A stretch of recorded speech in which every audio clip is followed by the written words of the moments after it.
साईं की बात। बच्चे, जो तुमने मुझे संदेशा भिजवाया है ना किसी के माध्यम से, वो मुझ तक पहुंच चुका है मेरे बच्चे।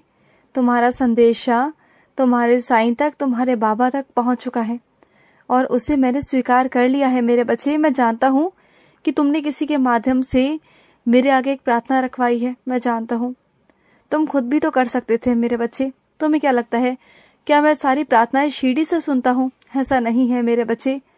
मैं तुम्हारे हमेशा आसपास ही रहता हूँ। अगर तुम मुझे वहां से भी कह देते ना तो मैं सुन लेता। ऐसी कोई बात नहीं थी मेरे बच्चे। मैं तुम्हारी हर एक चीज को पूरा कर दूंगा, तुम चिंता मत करो। जो तुम्हारी जिद है ना, मैं उसे भी पूरी करूंगा, ठीक है ना? अब तो खुश हो जाओ ना। इतना गुस्सा हो, इतना नाराज हो अपने साईं से क्यों? मैं सब ठीक कर दूंगा, बिल्कुल परेशान मत हो। और सुनो, जल्दबाजी में आकर, गुस्से में आकर ना कोई भी ऐसा फैसला मत लो, क्योंकि सामने वाले के शब्दों पर तुम जा रहे हो ना, तो तुम अभी सामने वाले की परिस्थिति को समझ नहीं पा रहे हो। उसके साथ जो हो रहा है ना, उसका तुम्हें अंदाजा भी नहीं है मेरे बच्चे। वो जो झेल रहा है ना, जिस परिस्थिति में वो है, वो अभी तुम नहीं समझ पा रहे हो। और वो इस वजह से वो उल्टा सीधा तुमसे कह देता है और तुम उसके शब्दों पर चले जाते हो और गलत फैसला ले रहे हो। तुम गलत फैसले पे जा रहे हो। तुम्हें नहीं समझ में आ रहा कि वो क्या है। जो दिखता है ना, अक्सर वो होता नहीं है मेरे बच्चे। कभी कभी तो हमेशा जो सुनाई दे, जो दिखाई देना, उस पर कभी कभी इतना भरोसा नहीं करना चाहिए, क्योंकि जो चीजें दिखाई देती है ना परिस्थिति के हिसाब से, तो वो कभी कभी ठीक नहीं होती मेरे बच्चे। तो थोड़ा वक्त दो, अपने आप को भी दो और सामने वाले को भी दो।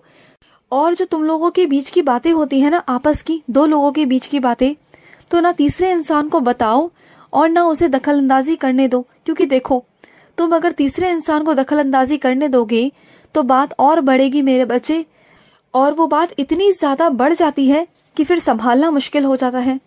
और दूसरा कि जब तुम तीसरे इंसान को चिंता देते हो, परेशानी देते हो, तुम जानते हो ना कि तुम्हारे घर में कुछ ऐसे व्यक्ति हैं जो बहुत बीमार रहते हैं, परेशान रहते हैं।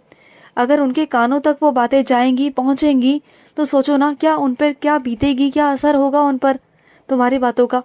तुम तो शायद लड़ाई झगड़ा कर कर सुलझा लोगे, बाद में ठीक हो जाएगा। लेकिन जो इंसान बहुत बीमार है, उनके कानों तक वो बात जाती है ना, तो उन पर बहुत असर होता है मेरे बच्चे इन सब चीज़ों का। तो वो चीज़ें मत करो। किसी की 4 दिन की जिंदगी को 2 दिन का मत करो। उन्हें मत चिंता दो, मत परेशान करो उन्हें ऐसी बातें कर कर। और सुनो, तुमने जो किसी को सलाह दी है ना कि जो अंक है, जो अंक से तुम उत्तीर्ण हुए हो, तो तुम, कोई बात नहीं, उत्तीर्ण तो तुम हो गए ना, लेकिन तुम हारोगे नहीं, क्योंकि मैंने तुम्हारा हाथ पकड़ रखा है और तुम जीतोगे। मैं तुम्हें जिताऊंगा, इस बात का मैं भरोसा तुम्हें दिलाता हूँ। अगर अंक कम आए भी हैं तो क्या हुआ, बात तो निष्कर्ष की है, बात तो जीतने की है, और वो तो मैं तुम्हें जिता कर रहूंगा। तुम्हारा हाथ थाम कर, तुम्हारा हाथ पकड़ कर मैं तुम्हें वहां तक ले जाऊंगा जहां तक तुम जाना चाहते हो। तो बात अंकों की नहीं है। उत्तीर्ण हो ना हो कोई फर्क नहीं पड़ता, लेकिन तुम्हारे साईं को जहां पहुंचाना है तुम्हें, वहां तुम्हारा साईं तुम्हें पहुंचा कर रहेगा। तो बिल्कुल भी चिंता मत करो। और सुनो, जो तुम चाहते हो ना, बेहिसाब तुम्हारे साथ होगा, बेहिसाब। पर पता है कब होगा? जब तुम्हारा विश्वास दृढ़ होगा अपने साईं पर कि तुम्हारा साईं है, तुम्हारे साथ खड़ा है, तभी होगा। तब उस दिन चमत्कार होने तुम्हारे साथ शुरू हो जाएंगे। और ऐसा नहीं है कि अभी भी तुम्हारे साथ चमत्कार नहीं हो रहे या तुम्हारे जिंदगी में लीला नहीं हो रही, सब हो रहा है, लेकिन बस तुम देख नहीं पा रहे। जो मैं तुम्हें दिखाना चाहता हूँ वो तुम देख नहीं पा रहे मेरे बच्चे। उस बात को देखोगे, समझोगे, एहसास करोगे, तभी तुम्हें समझ में आएगा। और सुनो, तुम लालची नहीं हो मेरे बच्चे। किसने कह दिया कि तुम लालची हो? तुम लालची नहीं हो मेरे बच्चे। देखो, जहाँ जरूरत की बातें आती है ना, तो वहां पर हर इंसान अपनी जरूरत को पूरा करने की कोशिश करता है। और जो तुम्हारे मन में बार बार किसी चीज को लेने की इच्छा प्रकट हो रही है, बार बार वो चाह आ रही है, तुम उसे कितना दबाने की कोशिश कर रहे हो, लेकिन वो फिर भी दब नहीं रही। वो चीजें बार बार तुम्हारे मन में, दिमाग में आ रही हैं कि वो चीज तुम्हें करनी है। तो वो चीज मैं तुम्हें देना चाहता हूँ। मैं तुम्हें शीघ्र अतिशीघ्र वो चीज तुम तक पहुंचाना चाहता हूँ। मैं चाहता हूँ कि तुम वो चीज लो, इसलिए तुम्हारे मन में वो तीव्र इच्छा उत्पन्न हो रही है। इसलिए मेरे बच्चे, बाकी तुम्हारा कोई दोष नहीं इसमें, और मैं तुम्हें किसी अन्य स्रोत से वो चीजें देने वाला हूँ मेरे बच्चे। तो चिंता मत करो। तुम ये मत सोचो कि तुम गलत सोच रहे हो या तुम गलत चीजें कर रहे हो, नहीं। ये कुछ गलत नहीं है। अगर तुम मेरे लिए करते हो तो वो गलत नहीं है मेरे बच्चे, और तुम्हारे लिए भी अगर खुद के लिए भी सोचते हो तो वो भी गलत नहीं है। देखो, अगर कोई तुमसे घृणा कर रहा है ना, नफरत कर रहा है, तुम्हारा नाम लेके भी राजी नहीं, तुम्हारी शक्ल देखकर भी राजी नहीं ना, तो जाने दो, ऐसे लोगों के आसपास मत जाओ, तो ही तुम्हारे लिए अच्छा होगा। अगर वो घृणा कर रहे हैं, नफरत कर रहे हैं, या तुम्हारी शक्ल देखकर तुम्हें पसंद नहीं करते, तो उसमें उनका दोष है, तुम्हारा नहीं। तुम्हारी सोच तो अच्छी है ना, तुम तो अच्छा सोचते हो, तो बस तुम जाने दो, तुम ध्यान मत दो, जो उन्हें करना है करने दो। वो तुम्हारा कुछ नहीं बिगाड़ पाएंगे, बस इतना जान लो। वो तुम्हारा चाह कर भी कुछ नहीं बिगाड़ पाएंगे और कभी नहीं बिगाड़ पाएंगे। और ये क्या, तुम्हारा आजकल ये विश्वास क्यों डगमगा रहा है?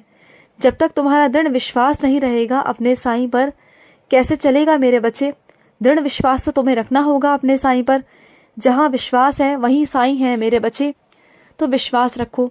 और सुनो, अपने काना के आगे रोज प्रतिदिन तुम जो दीपक जलाते हो ना, उस दीपक में 2 दिए जलाया करो, एक तुम्हारे काना का और एक मेरा, यानी श्रद्धा और सबूरी। 2 दीपक जलाया करो। और रोज दीपक जलाने के बाद ना मेरी आरती किया करो। आरती करते समय घंटी जरूर बजाया करो, घंटी बजाकर मेरी आरती करो। उसके बाद सारा जो जल होता है, जो स्नान जल है मेरा, जो उदी जल है, उसे अपने पूरे घर में छिड़को। फिर अपने घर में प्रसाद की तरह लो, सबको दो और खुद भी लो। अगर तुम्हारे हाथ से कोई प्रसाद ले तो अच्छी बात है, अगर कोई नहीं लेता, नहीं पीता, तो जाने दो। और एक बात कहूँ, क्या सोचते रहते हो तुम पूरा दिन? एक बार गौर कर कर सोचना कि तुम्हारी सोच क्या है। तुम क्या सोचते हो पूरा दिन? किस चीज के बारे में सोचते हो? किस बारे में सोचते हो? किस चीज की चिंता करते हो? इस बारे में सोचना इस बार, फिर तुम्हें समझ में आएगा कि तुम क्या गलतियां कर रहे हो और तुम्हारी जो सोच है वो किस गलत दिशा में जा रही है। जहां तुम्हें अपनी दिशा में अपनी सोच को रोकना चाहिए ना, तुम रोक नहीं पाते हो, बस उसे जाने देते हो। तो वही चीजों को तुम्हें रोकना है। तुम जानते हो, संघर्ष तो हर किसी के जीवन में आते हैं।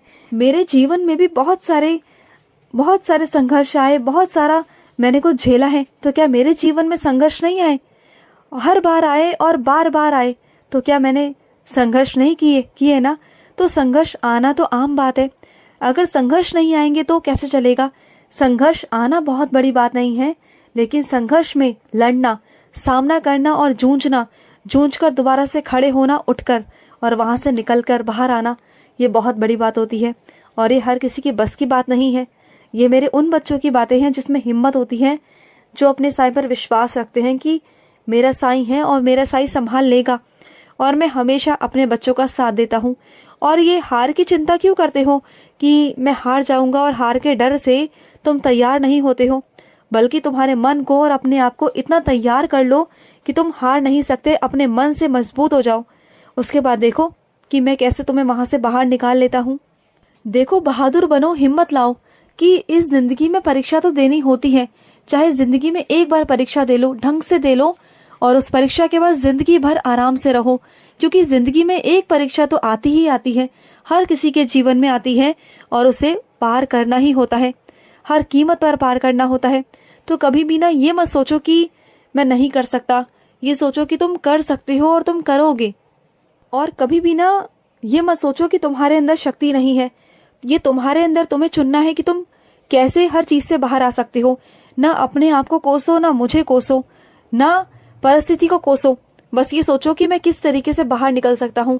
बहाने मारने के लिए 1000 बहाने हैं, लेकिन वहां से निकलने के लिए एक रास्ता तैयार है तुम्हारे लिए।